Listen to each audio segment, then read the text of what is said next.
जी sir, हमारे पास सवाल में यहाँ पर ये दिया हुआ है कि एक आपके पास दिया हुआ है तो वेज है जिसका कि मास है m और वो वेज का हाइट दिया हुआ है h और ये एंगल आपके पास दिया हुआ है थीटा, राइट। और वो वेज के ऊपर वाले पॉइंट पर एक आपके पास ब्लॉक रखा हुआ है ऑफ मास m जिसको कि हम लोगों ने बेसिकली u बराबर 0 से रेस्ट से रिलीज किया, राइट।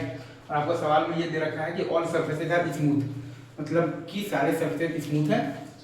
तो यहाँ पे म्यू बराबर 0 है और यहाँ पे म्यू बराबर 0 है। तो हमें ये बताना है कि find the velocity of the block and the wedge तो when the block reaches at the lowest point.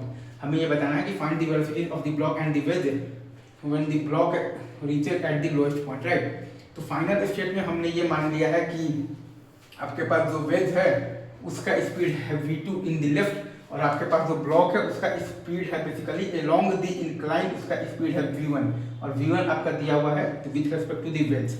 आपका ये जो ब्लॉक है ऑफ मास है उसका स्पीड है बेसिकली अलोंग द इंक्लाइन, उसका स्पीड है v1 और v1 आपको दिया हुआ है तो with respect to the wedge है, राइट। तो अगर आप बेसिकली ब्लॉक और वेज दोनों को अगर आप एक सिस्टम मानिएगा तो पूरे सिस्टम पर एक्स एक्सिस के अलोंग आप देखिएगा तो कोई भी एक्सटर्नल फोर्स नहीं है, मतलब कि आप तो ब्लॉक और वेज के सिस्टम पर एक्स एक्सिस के अलोंग आप लीनियर मोमेंटम कंजर्वेशन लगा सकते हैं। अगर मैं फिर से बोलूं, अगर आप ब्लॉक और वेज को एक सिस्टम मानिएगा तो पूरे सिस्टम पर एक्स एक्सिस के अलोंग कोई भी एक्सटर्नल फोर्स नहीं है, मतलब कि आप तो ब्लॉक और वेज के सिस्टम पर एक्स एक्सिस के अलोंग आप लीनियर मोमेंटम कंजर्वेशन लगा सकते हैं।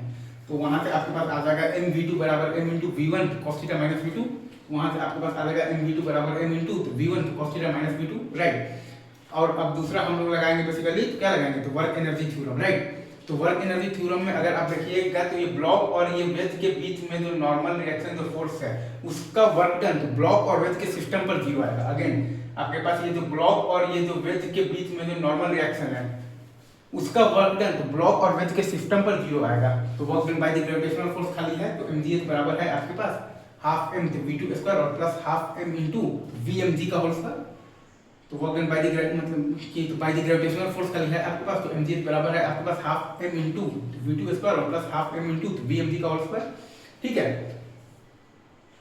और vmg आपका क्या है तो velocity of the block of mass m with respect to the ground है। तो vmg है आपके पास तो velocity of the block of mass m with respect to the ground, तो वो है आपके पास v1 तो cos theta minus v2 i cap और plus v1 sin theta minus j cap.